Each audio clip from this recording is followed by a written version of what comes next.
Alors le mot énergie est un mot grec, grec ancien, on le trouve chez Aristote, et donc à partir de ce constat, on a envie de conclure que le mot énergie fait partie du vocabulaire de la science depuis quasiment les origines. En fait, chez Aristote, l'énergie, c'est une espèce de passage entre ce qui est potentialité, ce qui est puissance, en acte. Et donc c'est la force en action, on pourrait dire. Aujourd'hui, dans la langue française, le mot énergie est victime d'une sorte de polysémie. Il désigne aussi bien l'élan, la vitalité, la puissance, l'énergie elle-même, bien sûr, mais aussi beaucoup d'autres choses, de sorte que c'est un mot dont il faut clarifier la portée, la signification, et surtout l'usage qui en est fait dans le cadre de la physique. À ma connaissance, la première occurrence scientifique du mot énergie est finalement assez récente. Elle date du début du XVIIIe siècle. On trouve ce mot énergie cité dans une lettre que Jean Bernoulli, de la grande famille des Bernoulli, écrit en janvier 1717 à Jean Varignon, qui est un jésuite. Et dans cette lettre, Bernoulli définit l'énergie comme le produit de la force exercée sur un corps par le déplacement infinitésimal de ce corps. C'est ce qu'on appelle aujourd'hui le travail mécanique. Mais à l'époque, la notion d'énergie réduite au travail mécanique n'était pas assez puissante pour coloniser toute la physique. En fait, il faudra attendre le 19e siècle, avec la naissance de la thermodynamique, pour que le concept d'énergie se clarifie. C'est un processus très long qui a mis à contribution plusieurs grands acteurs et qui aboutit, après beaucoup de difficultés, à une clarification conceptuelle qui a en fait été bien marquée par Max Planck. Max Planck, le physicien bien connu qui plus tard découvrira les quantas de lumière, ou la quantification d'échange d'énergie entre la lumière et la matière. Max Planck définit l'énergie comme étant, par définition, une grandeur qui se conserve. C'est-à-dire qu'elle est la même à l'issue d'un processus qu'au démarrage du processus, de sorte que la seule chose qu'on peut faire avec de l'énergie, c'est soit la transférer depuis un système où elle est déjà présente vers un autre système, ou bien modifier la nature de cette énergie. Par exemple, on pourra transformer de l'énergie thermique en électricité, de l'électricité en énergie mécanique, etc. Et donc le propre de l'énergie est d'être une grandeur nomade, dont la quantité se conserve. Alors au XIXe siècle, le concept d'énergie va apparaître, mais de façon très lente, parce qu'il va exiger une très grande clarification conceptuelle qui va prendre à peu près 4 décennies. L'idée que l'énergie se conserve, elle est exprimée par Helmholtz, un physicien allemand, dans un livre qu'il publie au tout milieu du XIXe siècle, mais il l'appelle pas énergie. Le titre qu'il donne à son ouvrage, c'est Über der Erhaltung der Kraft, qu'on pourrait traduire en français par Sur la conservation de la force ou bien de la puissance. Et ce travail conceptuel dont je parle va consister à clarifier les notions, à les séparer, à distinguer la force de l'énergie, de la puissance. Et celui qui va conclure ce travail, c'est Max Planck, qui va publier dans les années 1880 un titre qui porte presque le même titre que le titre du livre d'Helmholtz, Über der Erhaltung der Energie. C'est-à-dire l'énergie, c'est l'énergie évidemment, et c'est elle qui se conserve et non pas la puissance, non pas la force. L'énergie finalement se distingue de la puissance. La puissance, elle mesure le rythme auquel l'énergie est délivrée. Et donc elle s'exprime toujours par le produit d'un effort, par un flux. Alors l'effort, ça peut être une force, ça peut être une tension, ça peut être un couple, ça peut être toutes sortes de choses. Et puis le flux, ça peut être une vitesse angulaire, une intensité, etc.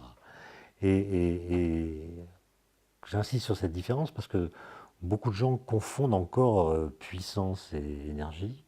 J'en veux pour preuve que quand on interroge, paraît-il, les Français sur quel est le corps qui pour eux symbolise le mieux l'énergie, ils répondent le TNT.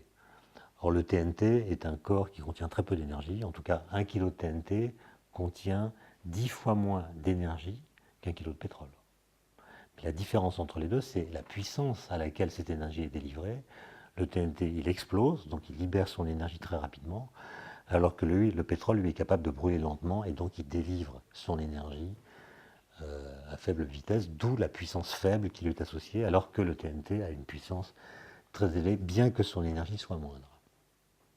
Au début du XXe siècle, il va y avoir un théorème démontré par une jeune femme qui s'appelle Amy Noether, qui est mathématicienne en fait, et qui va produire un théorème très important en physique, qu'Einstein lui-même saluera comme un pas décisif dans l'histoire de la pensée mathématique. Et ce théorème de Noether oblige à changer la conception qu'on se fait de l'énergie. Ce que démontre cette jeune femme en 1918, c'est que on doit tirer les conséquences du fait que lorsqu'on écrit une équation physique, dans laquelle le paramètre t qui désigne le temps apparaît, bien ce paramètre t ne dépend pas du temps. Ce qui veut dire que la loi physique qu'on est en train d'écrire a une valeur de vérité qui ne dépend pas de l'instant ou du moment ou de la journée ou de l'époque à laquelle on applique cette loi. Ce qui veut dire que les lois physiques sont les mêmes à tous les instants du temps. En termes jargonneux, ça donne les lois physiques sont invariantes par translation du temps. C'est-à-dire que si on change la référence de l'instant zéro qu'on a choisi, ça ne modifiera pas les lois physiques qui s'appliquent au réel. Et ce que démontre Amy Noether, c'est que cette invariance des lois physiques par translation du temps implique la conservation de l'énergie.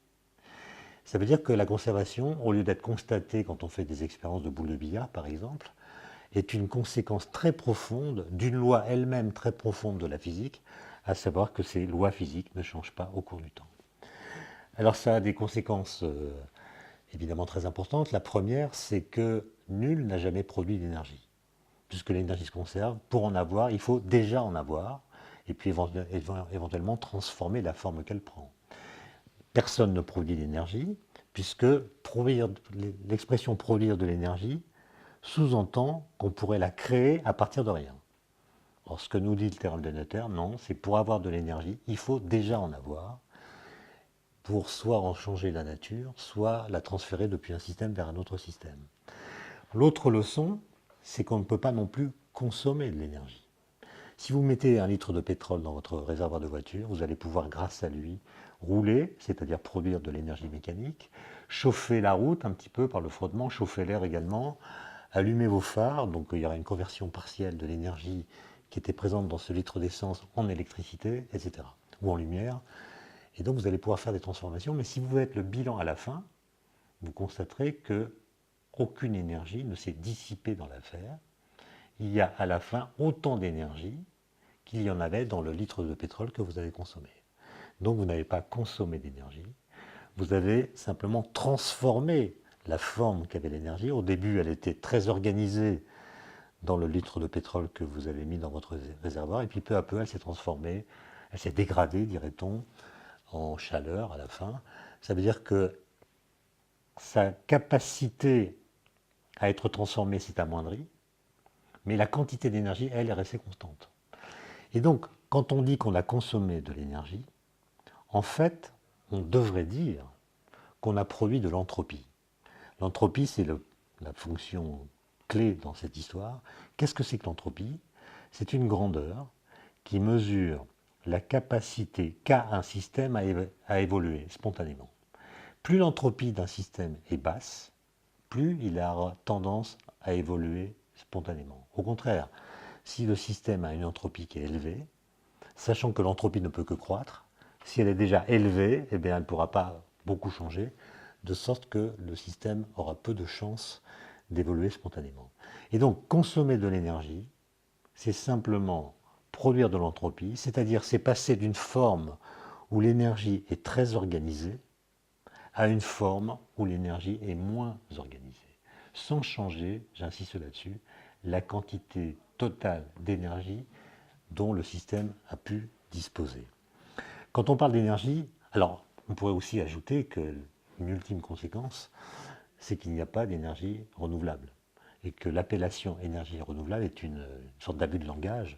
On comprend ce que ça veut dire, mais en réalité, ce qui est renouvelable, c'est le processus physique à partir duquel on va extraire de l'énergie, par exemple la lumière qui nous vient du soleil, ou bien le vent qui vient faire tourner les pales d'une éolienne.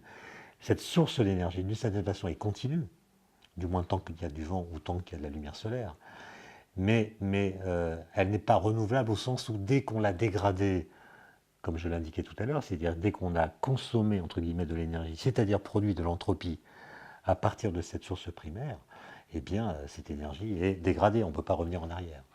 Et donc, le mot renouvelable devrait être davantage précisé pour ce qui est de sa signification quand on l'emploie.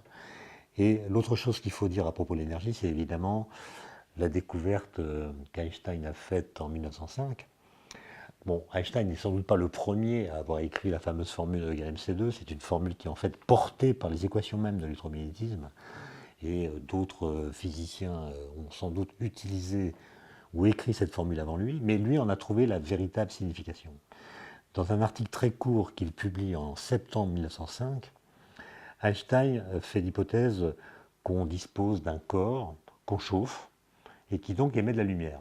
Alors si la température de ce corps est faible, la lumière émise par ce corps sera de la lumière infrarouge, donc invisible, mais c'est quand même de la lumière. Et cette lumière, comme on le sait, n'a pas de masse. Donc quand on chauffe un corps, il émet des ondes électromagnétiques qui elles-mêmes n'ont pas de masse. Et donc un raisonnement intuitif nous fera dire que ce corps perd de l'énergie sous forme de lumière sans perdre de masse. Et ce que montre Einstein en appliquant les principes de la relativité qu'il a publiés quelques mois auparavant, en juin 1905, c'est que cette conclusion est fausse. C'est-à-dire que si le corps perd de l'énergie, même si l'énergie sous la forme, même si la forme sous laquelle il perd de l'énergie est sans masse, ce qui est le cas pour la lumière, il va perdre quand même de la masse du seul fait qu'il perd de l'énergie. Autrement dit, même si les particules émises par ce corps sont sans masse, le corps perdra de la masse du seul fait qu'il perd de l'énergie. Et ce que montre Einstein par sa formule, c'est que la quantité de masse perdue par le corps est égale à l'énergie qu'il a perdue, divisée par le carré de la vitesse de la lumière, c'est-à-dire c élevé au carré. Et la grande force de l'article d'Einstein, c'est de dire, mais si la forme sous laquelle le corps perd de l'énergie n'est pas lumineuse, par exemple si c'est de la radioactivité par laquelle un noyau va émettre un électron, si c'est de la radioactivité bêta, eh bien, ça sera quand même E = mc2, qui sera la formule permettant de comprendre le bilan énergétique du processus. Autrement dit, même s'il n'y a pas de lumière mise en jeu dans le processus par lequel un corps perd de l'énergie, on retrouvera quand même la vitesse de la lumière dans la formule qui décrit le processus. Ce qui veut dire que la vitesse de la lumière change de statut. Elle n'est plus seulement la vitesse d'un phénomène physique particulier qu'on appelle la lumière, elle devient une constante fondamentale de la physique qui intervient dans tous les processus par lesquels un corps peut perdre de l'énergie, y compris, j'insiste, les processus non lumineux. L'autre leçon de cette formule, c'est que tout corps possède de l'énergie du seul fait qu'il possède de la masse. Même s'il est immobile, dans son référentiel, il est immobile, eh bien, il aura de l'énergie du seul fait qu'il est massif.